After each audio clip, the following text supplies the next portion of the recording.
Kryetari i SPAK, Altin Dumani, vizitoi sot Fakultetin Juridik të Universitetit të Durrësit, ku para studentëve foli për punën dhe qëllimin e SPAK. Besimi dhe drejtësia janë dy elementë të rëndësishëm, të cilët përbëjnë thelbin e çdo marrëdhënie. Pa drejtësi nuk mund të ketë paqe dhe pa llogaridhënie nuk mund të ketë demokraci të shëndetshme. Shteti së drejtës mund të realizohet vetëm me kontributin e të gjithëve. Dhe ne po përpiqemi të garantojmë që ligji të lexohet njësoj, pa privilegjuar disa dhe harruar disa të tjerë.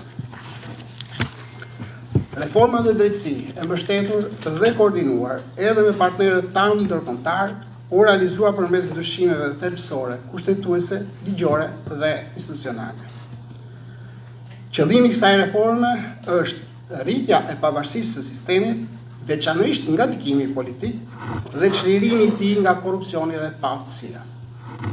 Prokuria e posaçme dhe Byroja Kombëtare e Hetimit, që të dyja së bashku njihen si struktura e posaçme kundër korrupsionit dhe krimit të organizuar, apo SPAK, u krijuan pikërisht për të goditur këto dy fenomene që lëndojnë një shtet, e pengojnë shtetin të ecë para dhe e stepin shpresën për një të ardhme më të mirë.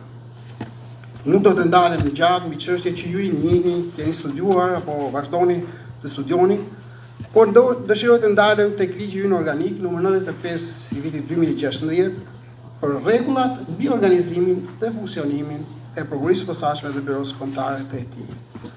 Ne në 12 dhe 13 të këtij ligji përcaktojnë garantimin e funksionimit dhe pavarësinë e prokurorëve të posaçëm bazuar në parimet e ligjshmërisë, objektivitetit dhe panshmërisë.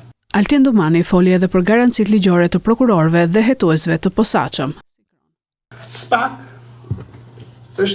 ishte një ndër produktet e reformës së drejtësisë dhe në këto vite të punës së tij ka treguar se është i aftë të ushtrojë ndjenjen penale ndaj çdo subjekti, pavarësisht fuqisë politike, ekonomike apo lidhjeve që mund të ketë me botën e krimit dhe këtu kryesisht me botën e krimit të organizuar.